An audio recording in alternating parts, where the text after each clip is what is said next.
Oh my gosh. Surrounded na nila. Ang dapat ginawa nila, dahan-dahan lang, dahan-dahan, tapos ginapos nila. Pero yung pagkapatay na ganyan, that's murder. Diba? That's clear murder. Shoot to kill, pati yung reward, dead or alive, are legitimate tools of government to fight lawlessness. Performing his duty, he is also about to lose his life. And the reason yung sabi mo, shoot to kill, to render the criminals inutil. So that they cannot pull a pin sa grenade, they cannot squeeze the trigger. They will have my protection, they will have my assistance, and we will go to jail altogether. Hindi ko iwanan yung mga tao. Asa man mingita itong pusira to? Kung pamutang na mo to dito. Don't crucify the police for doing their duty. I do not want the police to gamble with their lives. Nakatent yung tatlo. Kung yung isa nagdupa-dupa, video sa lang. Do not sacrifice the police for that idiotic incident. And the police will have my support. Abot tayo hanggang Supreme Court. Ayan ang sabi niya. So yung investigator?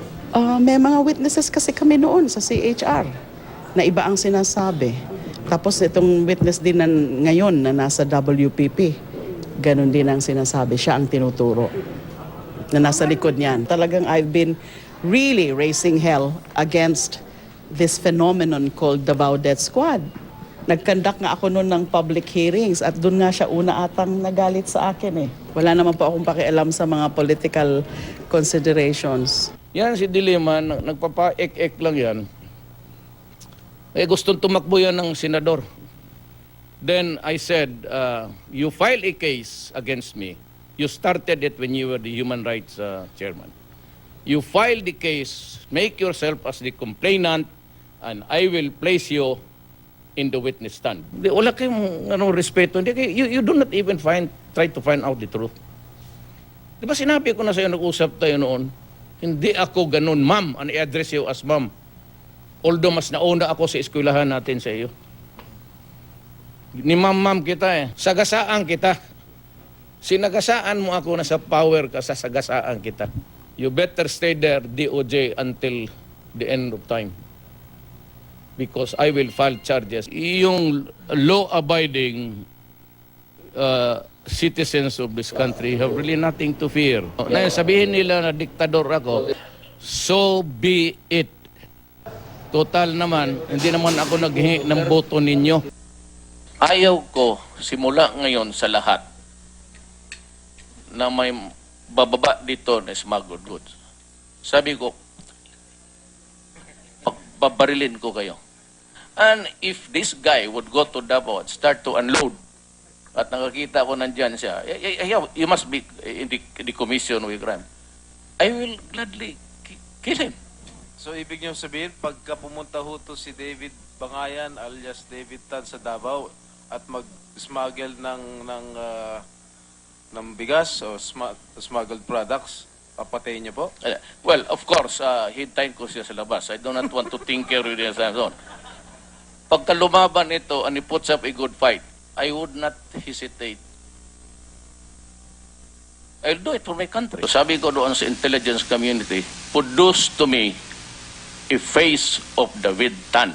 Binigay sa akin, ito yon. Siya ba ho yung nakikita nyo ngayon si Mr. Davidson Bangayan, yung face na yon? He's the one portrayed in the picture. Okay. He might use 1,000 names, George Washington, Rodrigo Duterte, whatever. He's the one doing business, committing the crime of rice smuggling as David Tan. Lahat ng gustong mag-import, pupunta sa kanya. Siya kasi ang naka-establish ng linya sa lahat ng ports. It could be Davao, it could be Cebu, Cagayan, Manila. Sometimes Batangas. Definitely wrong. It's definitely wrong. It's not just, it's not just the human rights aspect of it all. But it's the law. You don't just kill. I find it disturbing na right here in the halls of Senate, he would openly make such statements. Hindi na ba natin madidistinguish kung ano yung tama? Still deny that you are Mr. Davidson Bangayan alias David Tan? Yes, I'm denying because I've signed Davidson Bangayan on that complaint and not AKA David Tan. Because Alam mo, that is based Davidson naawa Bangayan. ako sa iyo eh. Pinibigyan ka ito ng pagkakataon. Hindi lang itong ebidensya kontra sa iyo na ikaw si David Tan. Hindi lang ito eh. Dadating yan. Maawa ka sa sarili mo. It says, the identification of the person in the subject publication definitely referred to me. You said to me. Huh? Considering that there is no other person by the name of David Bangayan, aka alias David Tan. What do you understand? Did you understand that sentence when you filed this affidavit? Your Honor, it was based on the quote dun sa newspaper po. Huh?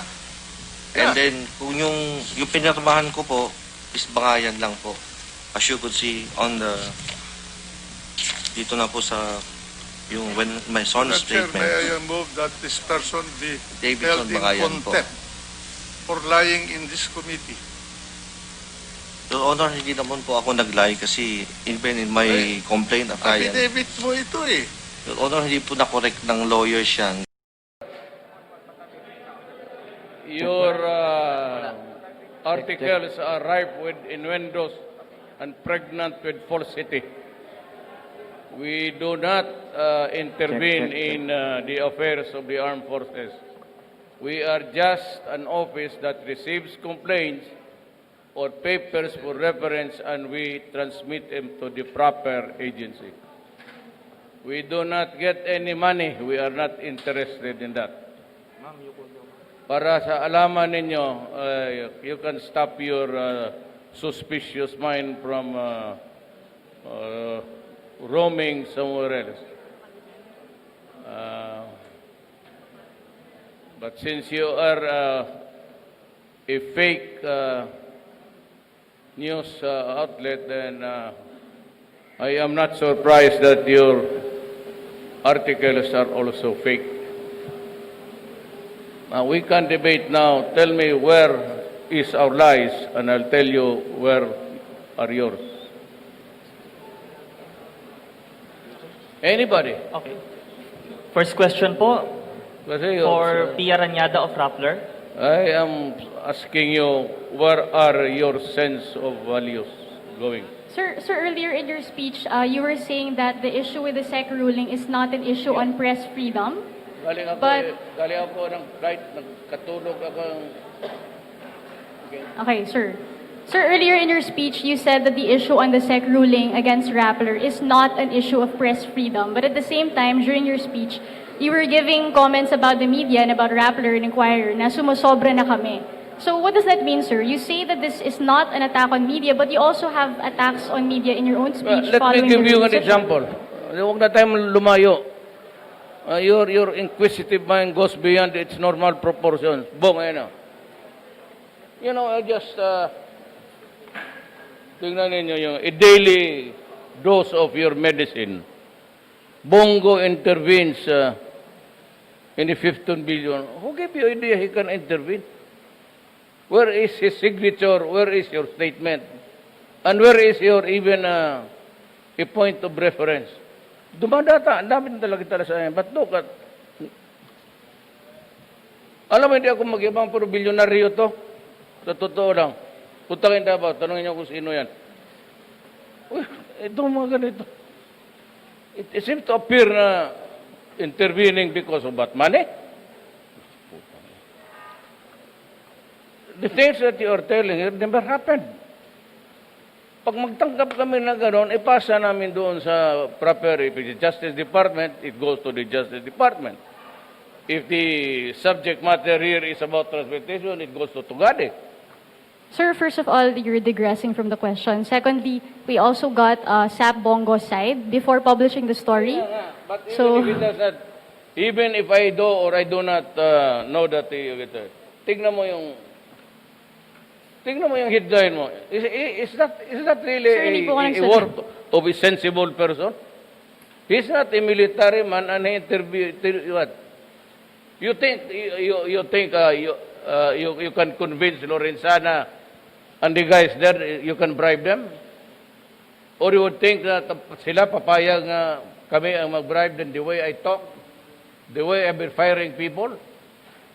Tapos tingnan niyo yung ano, what do you know about also the vote that Bongos intervened? Sir, as far as we're concerned, we've already addressed the issue of fairness on that article. Can you just answer, please, the question? Hindi kita maintindihan. Ano? Okay, what's the question?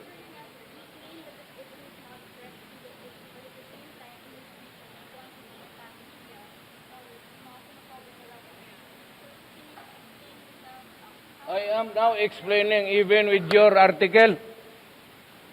Find a way na masabi ka nagtotoo, nag-intervene kami. I'll give it to you. And if you can find, I will ask Bong to resign tomorrow. Work on it tonight. Let me know tomorrow and I will fire him. If he did intervene, even for one word. Kasi kayo, tingnan ninyo yung mga article ninyo. Maligaya kayo gawain nyo sa kapwa-tao ninyo yan araw-araw. Just because you have the power of, press freedom. The issue here is not press freedom. The way your masters, the elite, yung may-ari niyan, and you are not even constitutionally allowed to go into the media with the pretext of yung depository. What kind of a salam of bitch is that?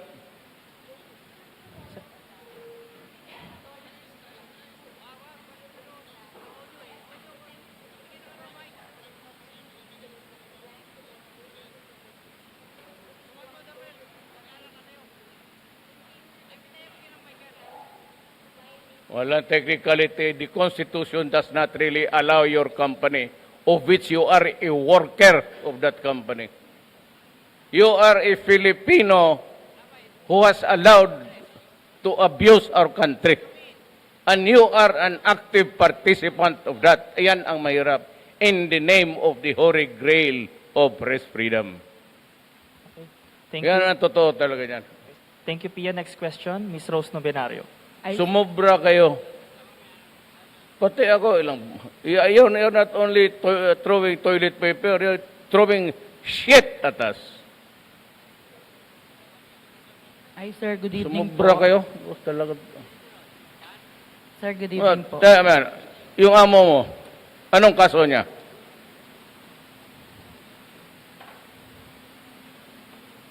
Why do you do research about people? Why don't you research about your own company you're working with? It's known to be a group of companies Lopez before. They borrowed billions from itong bangko na DBP. They never paid. You know what happened at the end of the day? It was condoned by the powers because they are the elite. Yan ang dapat kayo ang kalaban ng mga komunista, hindi kami. Inquirer. How long did you hang on to that goddamn Mylong? 50 years. Nag-expire na lang, they were continue collecting the rentals there when it was no longer theirs, money of the people. Tapos, ang sabi, poverty, sulat, it's poverty. Kayo nga yan ang nakawan dyan. So it's not a question of press freedom. It's a question of abuse and protection by the elite of this country who hold the power. It's about time that kayong mga mayaman, putang ina huminto kayo, kakaabuso ninyo. Ginagamit na yung media pag nagpamakalin niyo kayo mga inquiry, yung pala mga magnanakaw kayo. Ito naman sinares from a billion taxes. Why don't you trace that up? Pagdating kay Hinares, naging 8 million na lang. Kaya sabihin ko sa BIR, ipakuha ko. Karami yung skeleton in the closets. It can contain almost 1,000 warehouses. Ms. Rose Novenario. Bastusan. Bastusan tayo. Pero kayong mga yaman, hindi kayo makakalamang sa amin. Wala kayong makuha sa amin. Tignan ninyo, one of these days I'll file a plunder case. Pag pinayag ko plunder case, you will go to jail without a bail. Tignan ninyo. Mga gago kayo. Yung inyong mga reporter, they will be allowed to criticize us. But you go to jail for your crime. Or crime. Pero kayo, you continue being employed. Hindi namin ipasira. Hindi ko ipasira yan. Bakit ko ipasira? Hindi ko kilala yung putang inang sect na yan. Puro Aquino yung trabahante dyan. Bakit kami ang curtailment of press freedom? Katagalan ninyo naglumilitse sa amin. Pati tae na nga, tinatapon ninyo sa amin. Kayong pa kayong magsabi ng curtailment of press freedom? Masyado ninyong abusuhin yan. It's a privilege in a democratic state. You have overused and abused that privilege in the guise of free freedom. Hindi nga kayo. You did not know that you were working for a government